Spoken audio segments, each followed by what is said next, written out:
episode of the Big Mans Can Lead video cast. Just a bit of background on this. I thought I'd just do this on the spur of the moment. So I have not done any scripting, any notes. I've just come up with an idea as I was out grocery shopping, and I thought I'd just make the big jump and go for it, get something happening. And I thought it's due time that I document my journey. So for all those here on YouTube, welcome. My name is Craig Whitney. I'm the founder of the Second Chance Man and the Last Chance podcast, which is launching again soon. More of a longer form podcast.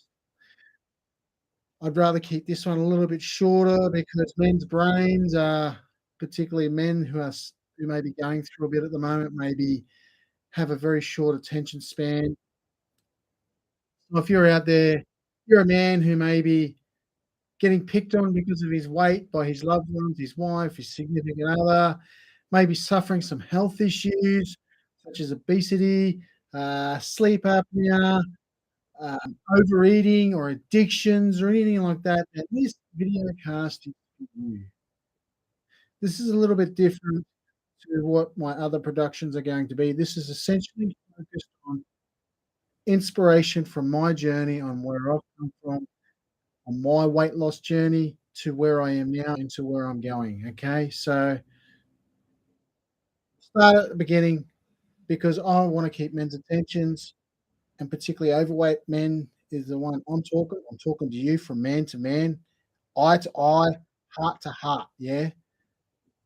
The time's ticking. Yeah. The time bomb is ticking. Yeah. Time to take some responsibility. If you're listening or watching this video cast, drop a comment, drop some love, like, and share it to someone who needs to hear this. All right. I'm going to say it how it is. I'm not going to hold back. Yeah. There's too many men out there with tits. Judge me. I don't care. What I mean by that is there's too many men out there who are comfortable and no, if you think I'm putting on the lens that every man has to look ripped, in shape, look like a freaking soldier, you're mistakenly wrong. I'm talking sickening health issues here, unable to take responsibility, right? And ownership of who they are as men and women as well. Women will let themselves go. They're quick to judge us men, but don't hold their own self accountable either. I know some beautiful women around me who do, but they're few and far between, the majority, yeah? Because of this, we have, our health issues are out. Chaotic, right? It all goes back to what goes in our stomachs. What are we feeding ourselves? Dietary intake, or is it absolute garbage? Yeah. Now, I don't want to go into fine detail because I'm qualified therapist or dietitian nutritionist. I am a certified coach under the International Coaching Federation, but that's a different skill altogether, and I can adapt the skills when working with men. However, this is a real question of my journey, where I've come from, where I'm now. So where I've come from. So I won't give you a whole life story. That's for the actual Last Chance podcast. A lot of people know who I am. A lot of the ones around me know who I am, where I've come from. However, my journey really hits its peak at 2020 during the home detention situations when the world was going crazy with this whole pandemic. July 2020, I tipped the scales at a whopping 181 kgs. I was a big boy, cuddly panda going nowhere. No woman wanted to come near me. Okay, 181 kilos for my height at 181 centimeters in BMI. I was obese. My BMI sat at about 52. Okay, I was incredibly unhealthy. I did my job well as a courier, which I still am an active courier. However, that was it. I couldn't work out. I didn't want to work out. I wanted to come home, veg out, and eat anything that I liked in sight. My eating was Domino's, 2 to 3 large pizzas, plus 2 to 3 sides and a 1.25 drink. I could eat that in one setting and, of course, pass out when the carbs got in my bloodstream and went to my head in a coma. Pizza Hut, again, 2 to 3 large pizzas plus dessert plus 2 sides and a 2-litre bottle of Coke, and pass out probably 40 minutes later from a carb coma. Chinese, I could eat a family dinner of about $80 to myself, no problems. My metabolism was huge. However, I wasn't burning the calories in order to burn it, okay? I'm 37 going on 38 this year. Back in COVID, I was 34, right? And I'm 35, eating like a horse, eating like I was in my early 20s or a young courier in my mid-20s, heavy smoker. I could eat a man plate. A man plate's about that big, stands about yay high, and it's just full. You got 2 or 3 steaks on, you're loaded up with your favorite veggies, mashed or boiled or whatever. Come around, spin around, throw some more frozen veggies on, whatever, and 2 to 3 packets of your favorite gravy. Mine was peppered steak at the time. Um, yeah, and your favorite protein. And in my case, tofu, stir fry, whatever. In my younger days, it would have been steak. Um,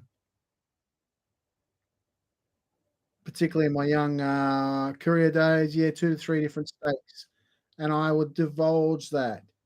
However, I sat at a healthy weight of about 90 to 95 kilos, and I smoked close to $400 a week in tobacco.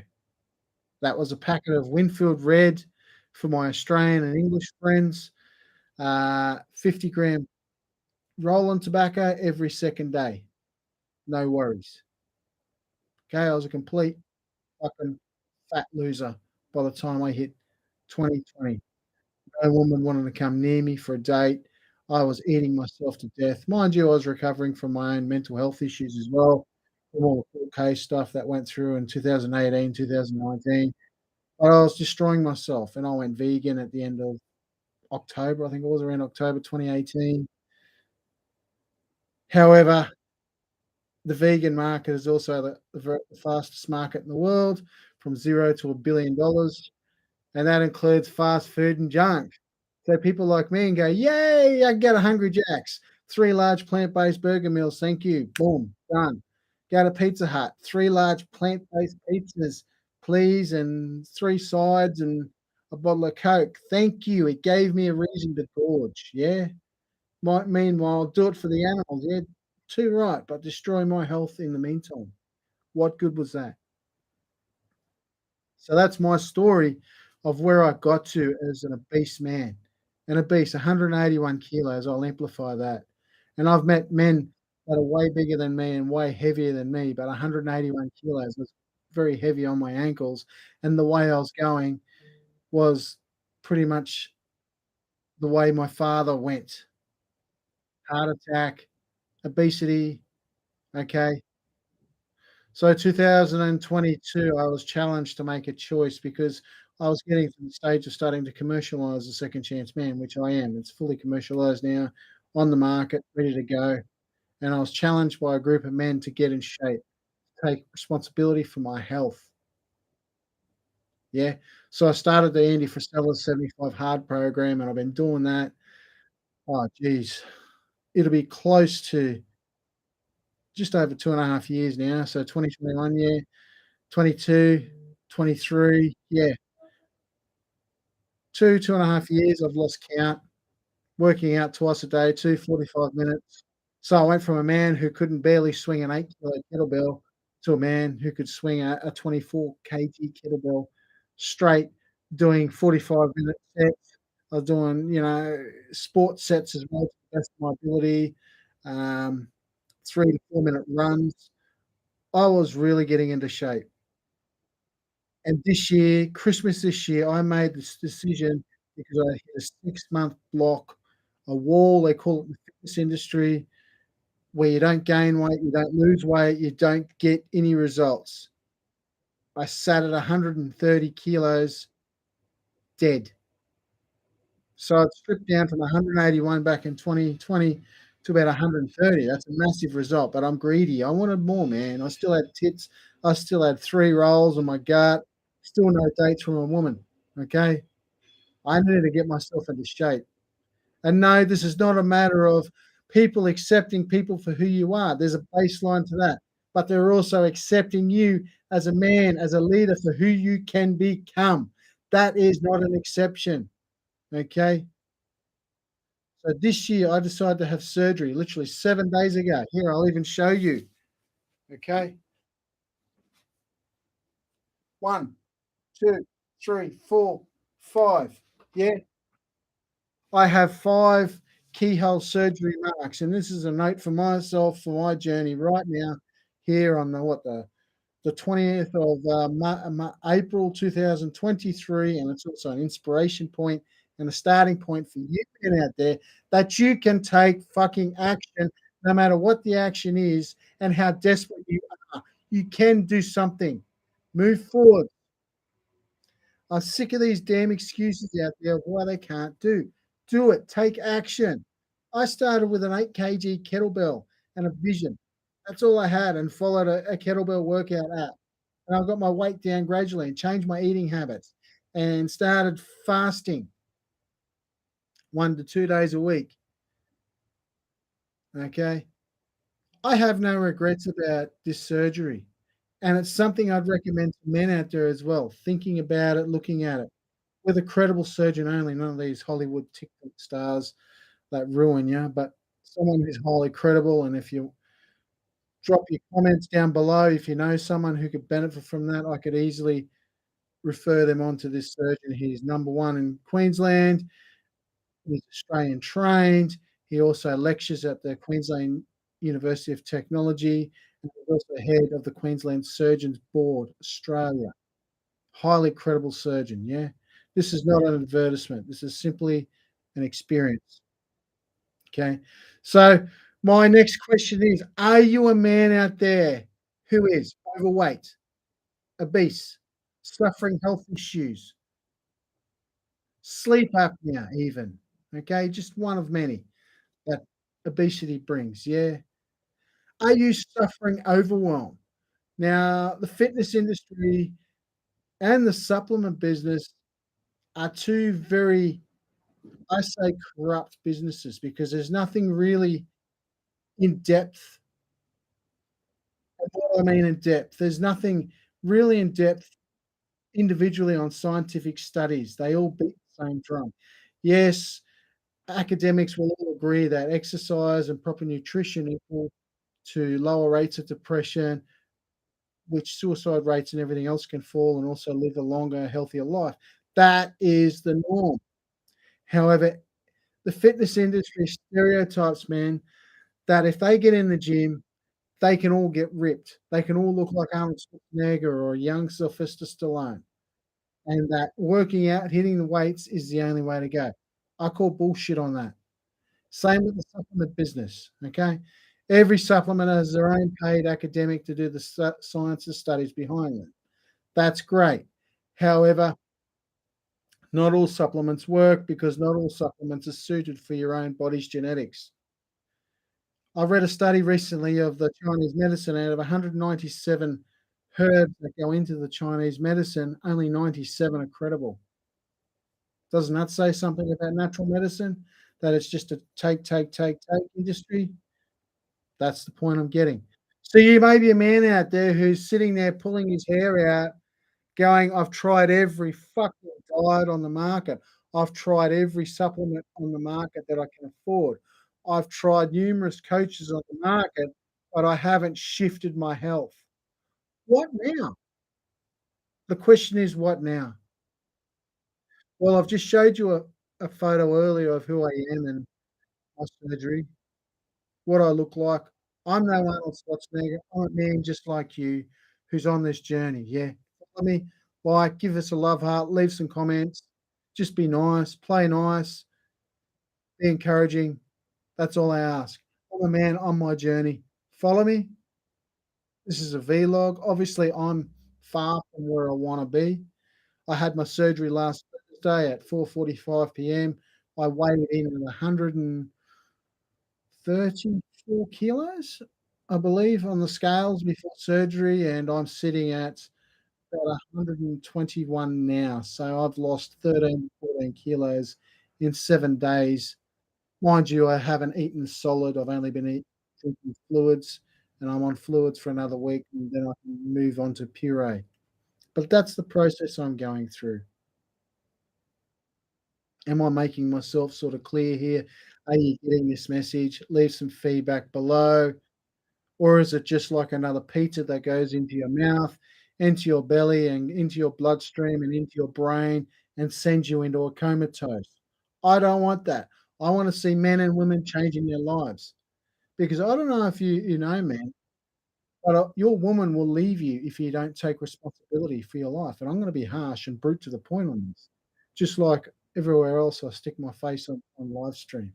Okay, your woman's going to leave you if you don't take some responsibility. She wants a solid man who can lead her, unless she's fat and overweight and suffering the same issues just like you, and yous are both in what you call learned helplessness. Another thing is you have to get to the point that you wanna change, otherwise no program will work. What I mean by that, and the 12-step program in Alcoholics Anonymous, the first step is basically learned helplessness. So you get to a point of rock bottom, total solid rock bottom with absolute no hope of change. Any glimpse of hope in that moment and you haven't reached rock bottom and you will not change. The effects will only be temporary. You have to hit that point. You have to hit that point of decision. Am I gonna change or am I gonna commit suicide or keep eating myself to death or destroying my health? You have to hit that point. And what generally happens and how you get to that point is going through some sort of difficult time. In the men's, rights industry, we call it this hardship, okay? Suffering. You must suffer to get to that point. Reality, there's no other way. I suffered to get to my point, man, okay? I'm a convicted criminal. I got 5 charges on me or so, um, but everything on that line's finished, gone. It's history, but that's beside the point. It still shows his ugly face. Once in a while, some joker gets an idea in his head and thinks he can give me shit about it, but that's okay. Big mirror, hold up to him. Okay, oh, all right. It's really his own triggering. Yeah. But you have to, man. You have to get to that point of change, and that takes suffering. Sometimes that means your wife walking out on you or your significant other. May means your kids walking away from you. Okay. It may mean losing a job or going through some sort of awakening, aka crisis, in order to enact the catharsis for change. You may want to write that down. I'll keep it simple. You have to be suffering or go through some sort of suffering in order to enact some sort of change that will insert growth for you. Because let's face it, we're living in a snowflake culture, a cotton wool culture, a comfortable culture. Now, I don't say this like some of these other influencers out there that you wanna get out and go look like Arnold Schwarzenegger. Go for your life, man. Nothing's stopping you. Okay? I'm all about creating responsible men and responsible women, accountable, individuals with integrity, healthy mindset, healthy body. Okay? We wanna do the work up here, which I'm talking more about on the Last Chance podcast. We also have to have a fit body as well, yeah? One can't be incongruent to the other. Otherwise, the whole house of cards falls over, okay? The 2 have to go together. So I'll conclude. Now more than ever, men and women, I'll speak to anybody here who may be watching this chomping on a Mars bar, Snickers bar, or scoffing down a pizza, or going through some sort of suffering, and trying to hide it through comfort and addiction, yeah? You can change, but do you want to? Or am I wasting my time? Yeah?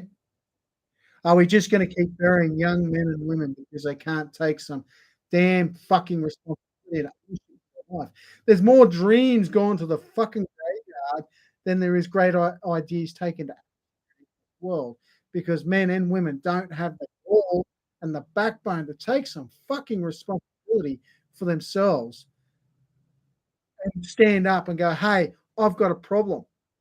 Now, societal conditioning does have a play to that, but that's not the just cause. I, as a man, have a choice, A or B. You, as a man, has a choice, A to B. You, as a woman, has a choice, A to B. What will it be? Tony Robbins has a brilliant saying, and I will end on this. I do not want these podcasts to be long ones, shorter, sharper snippets, okay? The pain to change, the catalyst of change. The pain to change will only enact when the pain not to change is overthrown by the pain to change.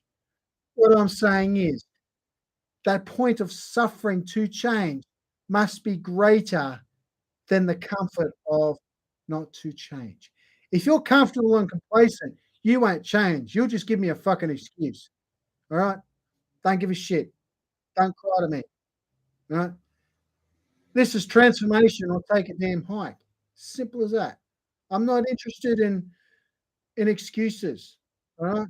No. You either want to change or you don't. That's it. All right? This is the future of how big men can lead because there's too many obese men out there with badges of authority leading when they shouldn't. Okay? See you next time.